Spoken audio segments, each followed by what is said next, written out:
പത്മഭുവം വസിഷ്ഠം ശക്തിം ച തത്പുത്രപരാശരം ച വ്യാസം ശുകം ഗൗഡപദം മഹാന്തം ഗോവിന്ദയോഗീന്ദ്രമധാസ്യ ശിഷ്യം ശ്രീശങ്കരാചാര്യമധാസ്യ പത്മപാദം ച ഹസ്താമലകം ച ശിഷ്യം തം തോടകം വാർത്തികകാരമന്യാൻ അസ്മദ്ഗുരൂൻ സന്തതമാനതോസ്മി.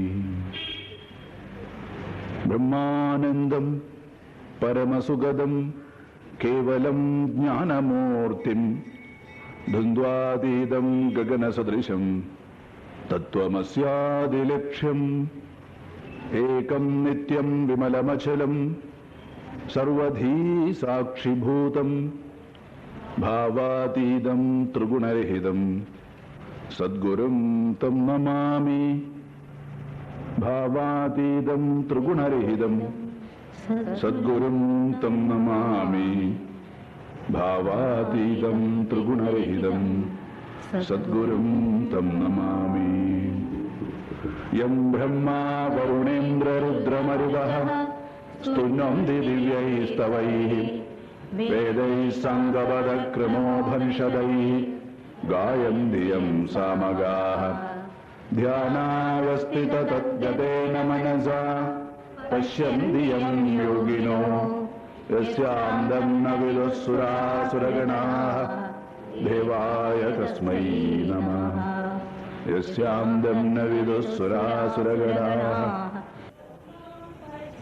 സർവത്ര യോ മാം പശ്യതി സർവത്ര സർവം ച മയി പശ്യതി സർവം ച മയി പശ്യതി തസ്യാഹം ന പ്രണശ്യാമി തസ്യാഹം ന പ്രണശ്യാമി സ ച മേ ന പ്രണശ്യതി സ ച മേ ന പ്രണശ്യതി. യോ മാം പശ്യതി സർവത്ര സർവം ച മയി പശ്യതി തസ്യാഹം ന പ്രണശ്യാമി സ ച മേ ന പ്രണശ്യതി. ഏതൊരുവനാണോ ആരായാലും വിരോധമില്ല. അവൻ എന്തായിരുന്നു, അവന്റെ ഗതകാല ചരിത്രം എന്താണ് എന്നൊന്നും ഒരിക്കലും ഗീതാചാര്യൻ ചോദിക്കുന്നില്ല. കാരണം സമസ്ത ജനങ്ങളും ആത്യന്തികമായി ദിവ്യസ്വരൂപമാണ്.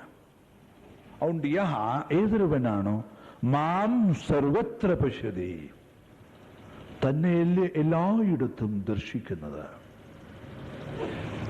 എല്ലാ സംഭവങ്ങളിലും എല്ലാ പദാർത്ഥങ്ങളിലും എല്ലാ വികാരങ്ങളിലും എല്ലാ വിചാരങ്ങളിലും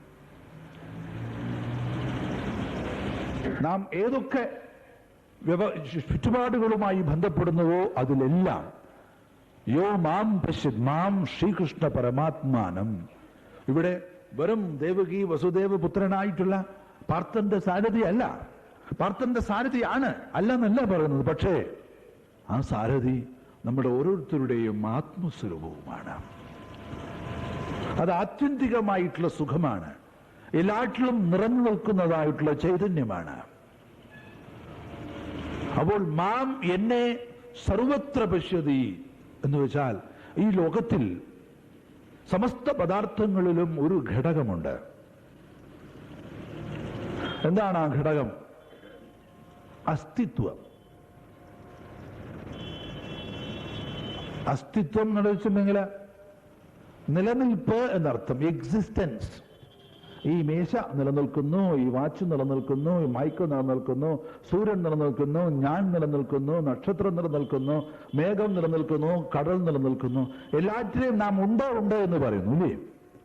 ഞാൻ വേറെ, നിങ്ങൾ വേറെ. പക്ഷെ നമ്മിൽ പൊതുവായിട്ടുള്ള ഘടകം എന്താ? ഞാനും ഉണ്ട്, നിങ്ങളുണ്ട്. അപ്പൊ എന്താണ് നമ്മെ നിലനിർത്തുന്നത്? ഉണ്മ. ആ നിലനിർത്തുന്നതാണ് ഉണ്മ. അപ്പൊ എന്നെ എല്ലായിടത്തും കാണുന്നു എന്ന് വെച്ചാൽ എല്ലാ പദാർത്ഥവും നിലനിൽക്കുന്നുണ്ടല്ലോ, ആ നിലനിൽപ്പാണ് മാം, ഈശ്വരൻ എന്ന് പറയുന്നത്. യോ മാം പശ്യതി സർവത്ര. ഇതിനെയാണ് ശാസ്ത്രം സത്ത് എന്ന് പറയുന്നത്. സത്ത് ഉണ്മ, എല്ലാറ്റിലും സത്തയുണ്ട്, അതിനെ നിലനിർത്തുന്നതായിട്ടുള്ള ഘടകം.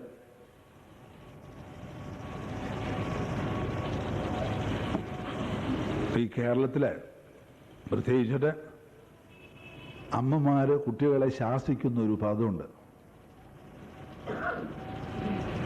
അത് ഏറ്റവും സാംസ്കാരിക സമ്പന്നമായിട്ടുള്ളൊരു പദമാണ്. എൻ്റെ അമ്മ എന്നെ കുറെ വിളിച്ചിട്ടുണ്ട്, അതുകൊണ്ടാണ് ഞാൻ പറഞ്ഞത്. എന്താ പറയുക പദം? അസത്തയെന്ന്. ഇത്രയും സുന്ദരവും സാരഗർഭവുമായിട്ടുള്ള ഒരു സാംസ്കാരികമായിട്ടുള്ള പദം വേറെ എവിടെയുമില്ല. വേറെ ഏതെങ്കിലും വിളിക്കുന്നതിനെക്കാട്ടിലും നല്ലത് ഒരു സാംസ്കാരിക സമ്പന്നമായിട്ടുള്ള ഒരാൾക്ക് മാത്രമേ ആ വാക്ക് ഉപയോഗിക്കാൻ പറ്റൂ. അതായത് വേദാന്തം പഠിച്ചിട്ടാണ് ഞാൻ അതിന്റെ മഹത്വം മനസ്സിലായത്.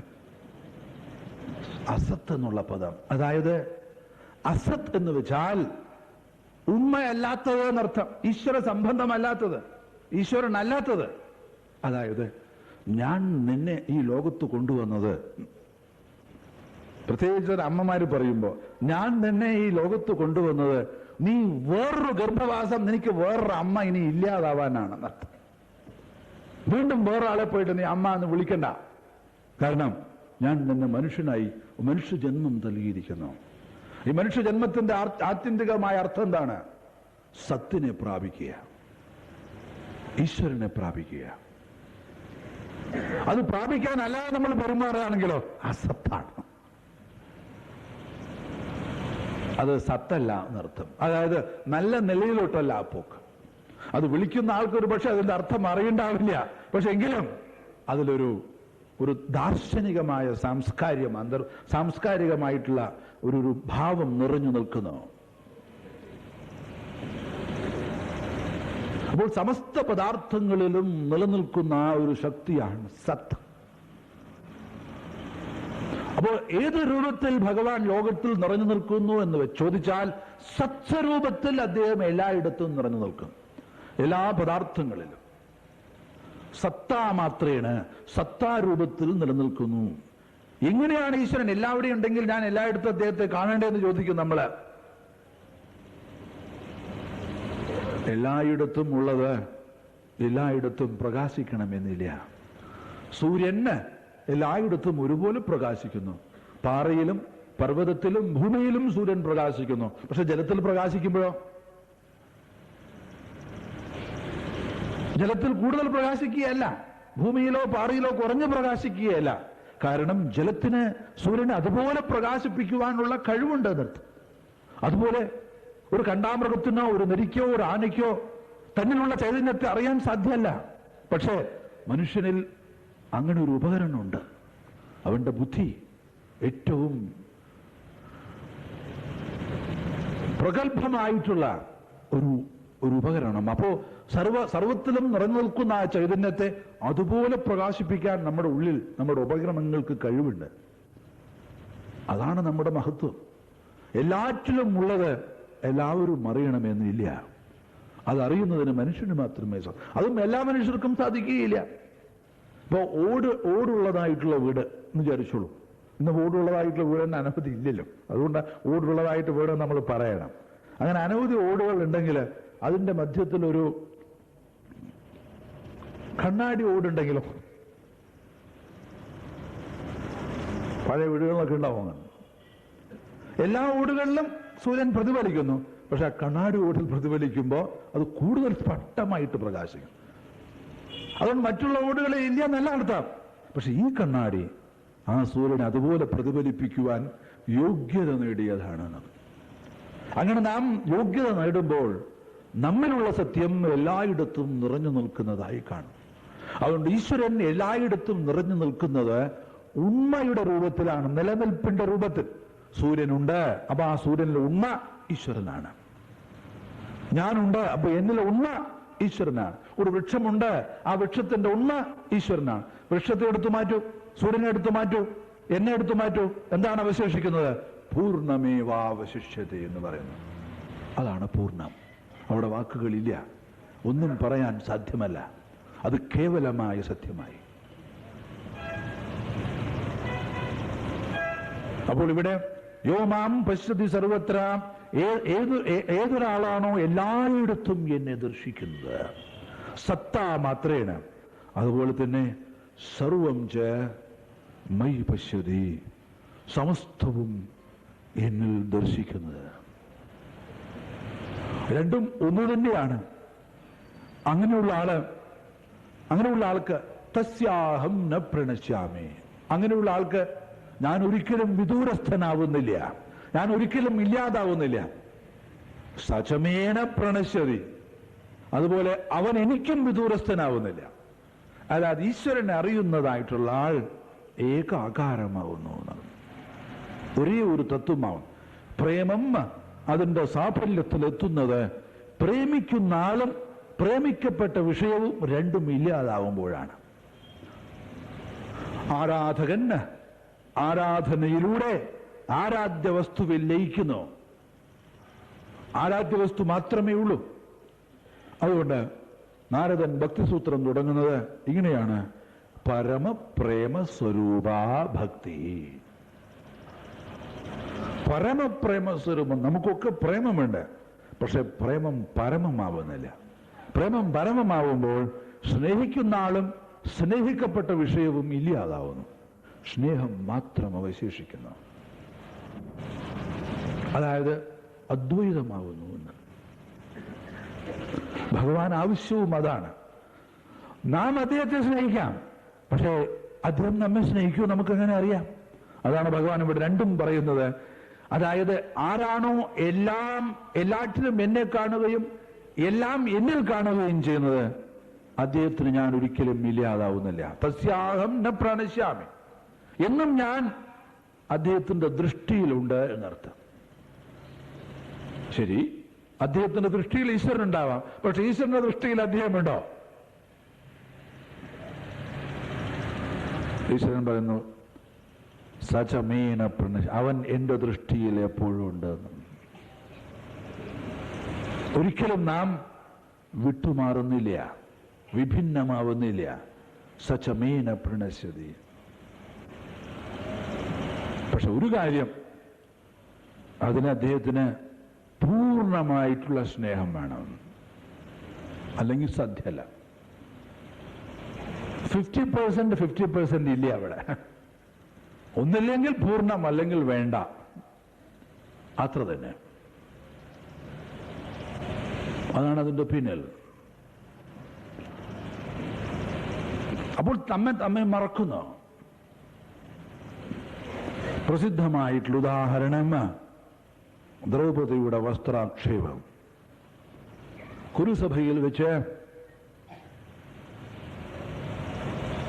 പാണ്ഡവന്മാരുടെ പത്നിയായിട്ടുള്ള ദ്രൗപദിയെ വലിച്ചിഴച്ചു കൊണ്ടുവന്ന് അപമാനിക്കുന്നു.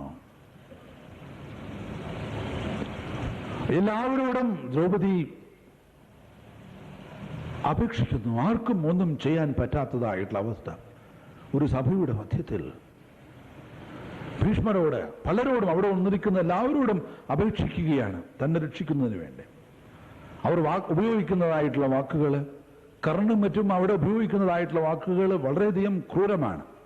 തന്റെ ആ സംസ്കാരം പോലും തൽക്കാലം ഇല്ലാതാവുന്നത് പോലെ ചെയ്യുന്നു. ഒരാളല്ല, 5 ആൾക്കാർ, അതും പ്രഗത്ഭന്മാരായിട്ടുള്ള ഭർത്താക്കന്മാർ, സാധാരണക്കാരാണ്. അവർക്കാർക്കും ഒന്നും ചെയ്യാൻ പറ്റാത്തതായിട്ടുള്ള സ്ഥിതി. എല്ലാവരോടും ചോദിച്ചു, എല്ലാവരോടും സഹായം അപേക്ഷിച്ചു, ആർക്കും സാധിക്കുന്നില്ല.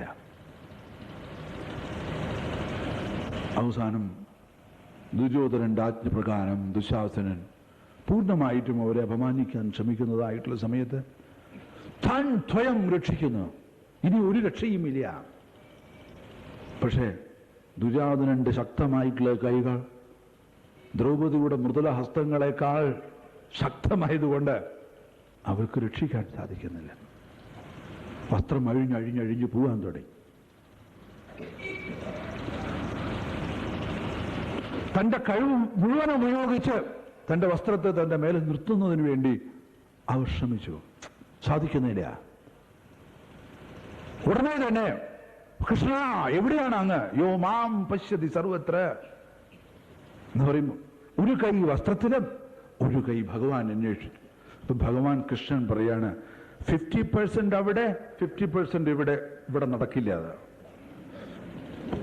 അത് വേറെ സ്റ്റോക്ക് മാർക്കറ്റിലേക്ക് പോയിക്കോളും, ഇവിടെ പറ്റില്ല. അതായത് പകുതി ശ്രദ്ധ എവിടെയാണ്? തന്റെ ശരീരത്തിൽ, പകുതി ശ്രദ്ധ ഈശ്വരനിലും. നമ്മളെല്ലാവരും അങ്ങനെയാണ്. നമ്മളെ സംബന്ധിച്ചിടത്തോളം 90% ഇവിടെ, 10% ഈശ്വരൻ. അതിലധികം കാട്ടിലും കഷ്ടമാണ്. അത് നോക്കിയിട്ടുണ്ടോ? ഈ ഭണ്ഡാരത്തിലൊക്കെ ഇടുമ്പോ 10 പൈസ, 25 പൈസ, അതിന് അതും കൂടെ ഇല്ല, 0.% 10% കൂടെ അല്ല. അതോടുകൂടെ നമ്മുടെ കൃത്യം കഴിഞ്ഞു എന്നാ വിചാരം. നമ്മളുടെ ഈ സമ്പത്തിന് വേണ്ടി അദ്ദേഹം കാത്തിരിക്കുന്നത് പോലെ ലക്ഷ്മീപതിയായ അദ്ദേഹം. ആർക്കാണ് അതുകൊണ്ട് ഗുണം? നമ്മളത് അറിയുന്നില്ല.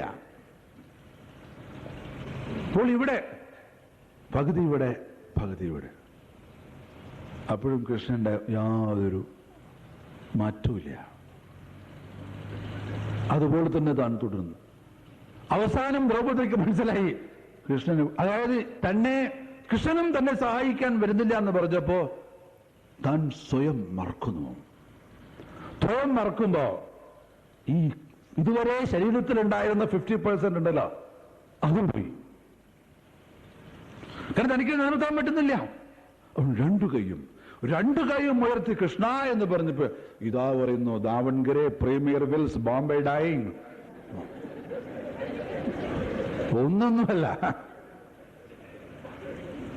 ദുശാസനൻ അവസാനം തളരുന്നു. ദ്രൗപദി പറയുന്നു 18 മുളം കട്ട് ചെയ്തിട്ട് 101 ഭാര്യമാർക്കും കൊടുത്തുള്ളൂ. 100 ഭാര്യമാർ. ഇതൊന്നും മഹാഭാരതത്തിൽ ഇല്ല കേട്ടോ, ഇനി അത് ആണെന്ന് വിചാരിക്കണ്ട. അതായത് അവസാന നിമിഷത്തിൽ നമുക്ക് പലപ്പോഴും ഭഗവത് ദർശനം കാണും. അത് വരുമ്പോഴാണ് നമുക്ക് സഹിക്കാൻ സാധിക്കുകയും അനന്തമായ അനുഗ്രഹം. പക്ഷെ അനന്തമായ അനുഗ്രഹം വരുമ്പോൾ അത്യധികം തീവ്രമായിട്ടുള്ള ഏകാഗ്രത ഉണ്ടായിരിക്കണം, അല്ലാതെ സാധ്യമല്ല.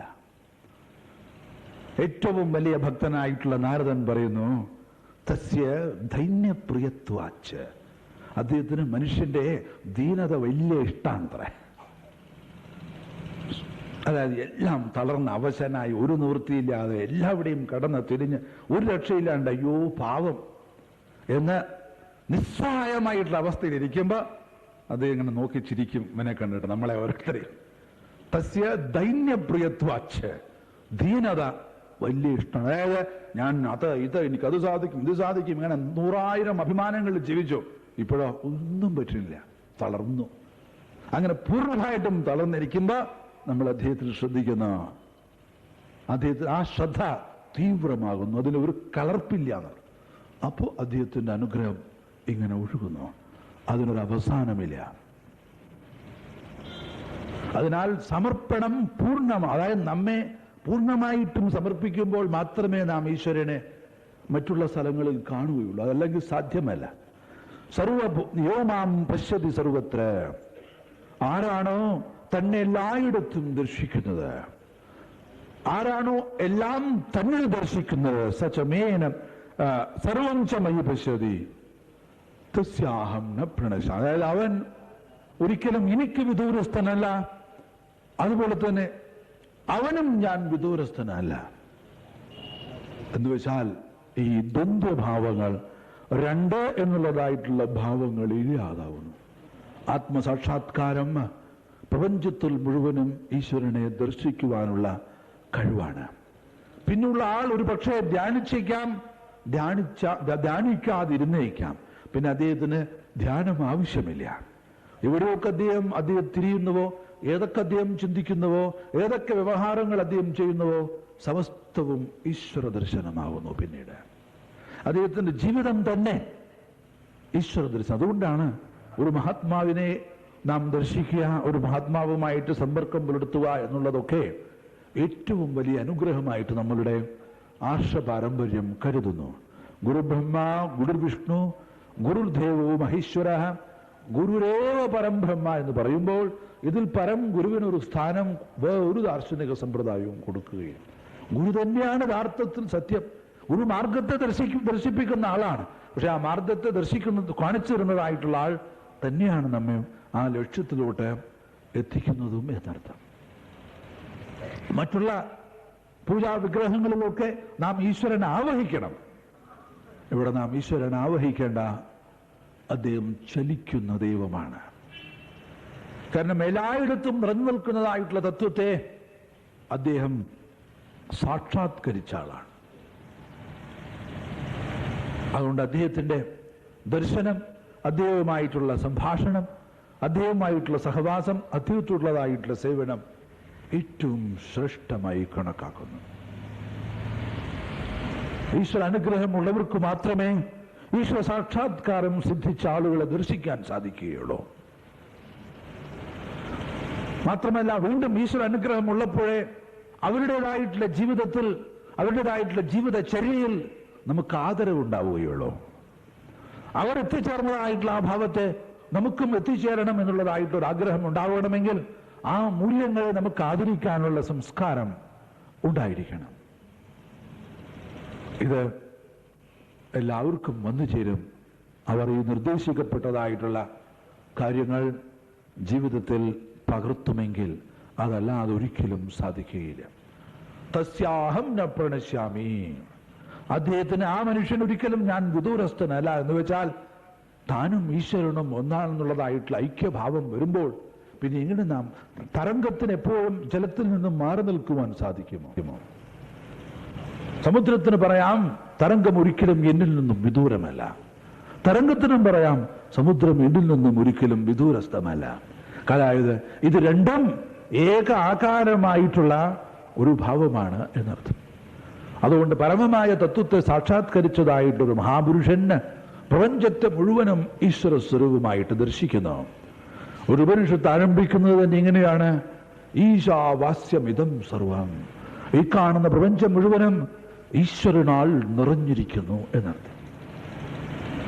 കാരണം കാര്യത്തിൽ സർവത്ര വ്യാപിച്ചിരിക്കുന്നു. ജലം സമുദ്രത്തിൽ മുഴുവനും വ്യാപിച്ചിരിക്കുന്നു. വെണ്ണ പാലിൽ മുഴുവനും വ്യാപിച്ചിരിക്കുന്നു.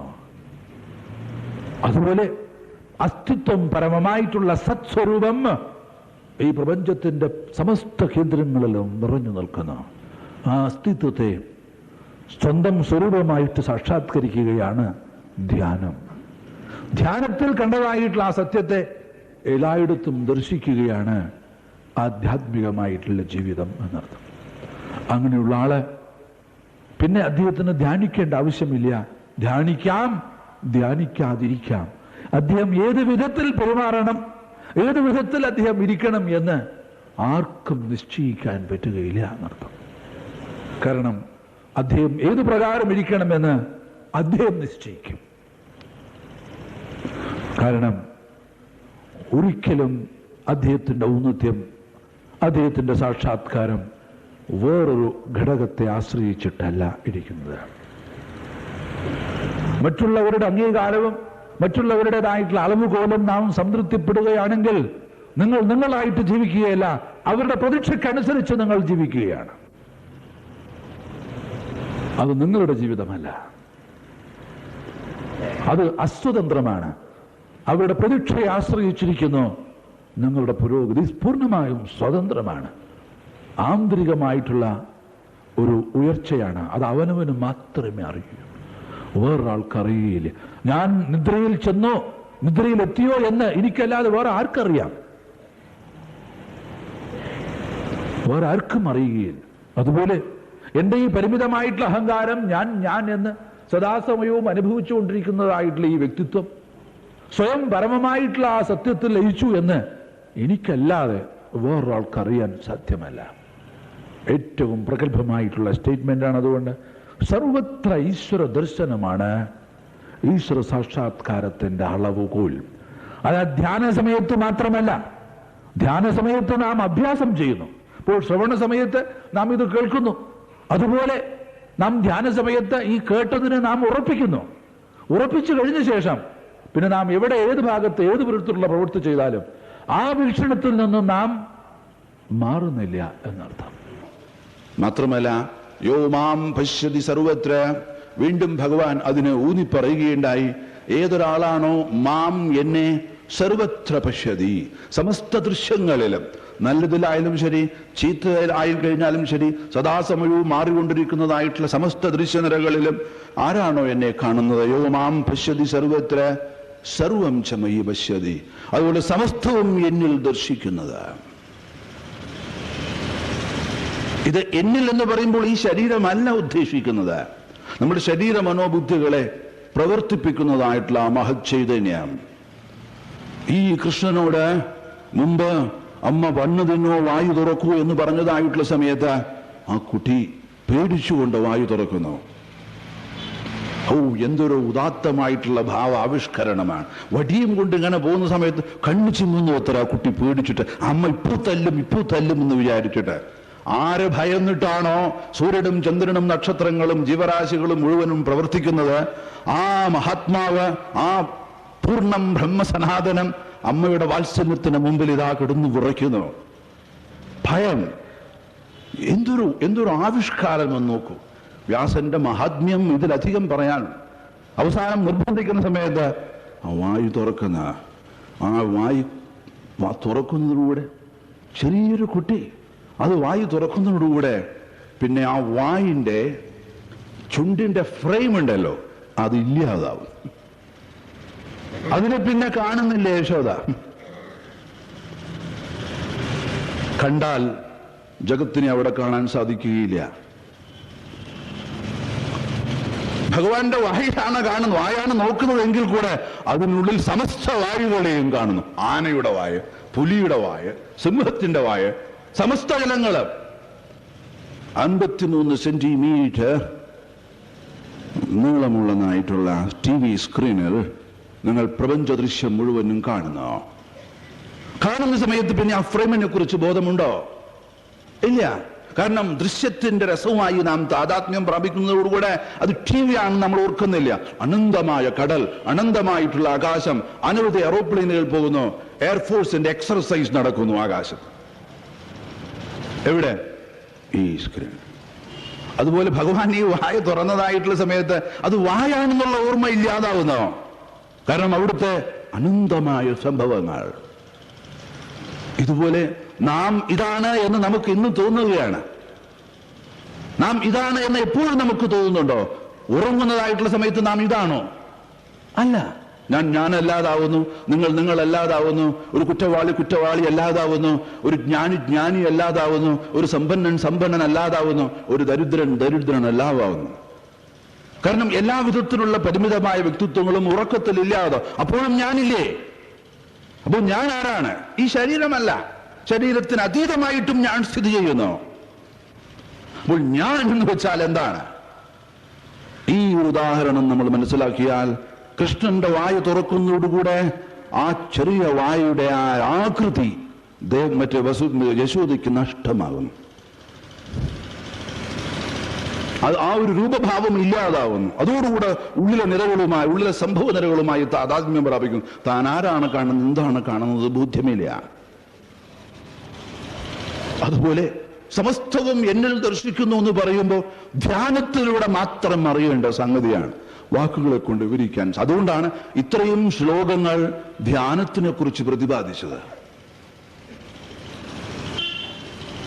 നമുക്ക് എന്താ ആഗ്രഹം എന്ന് വെച്ചാൽ ഉടനെ ഇത് വേണം, ധ്യാനമൊന്നും ചെയ്യാൻ വയ്യ. ശ്രവണം വയ്യ, ധ്യാനം മതി. ശ്രവണത്തിൽ നിന്നും ഉണ്ടാവേണ്ടതാണ് ധ്യാനം. ശ്രവണത്തിന്റെ പക്വതയിലാണ് ധ്യാനം ഉണ്ടാവേണ്ടത്. ധ്യാനം പരിശീലിപ്പിക്കുന്ന നമ്മൾ ദിവസവും രാവിലെ 6 മണിക്ക് ചെയ്യുന്നുണ്ട്.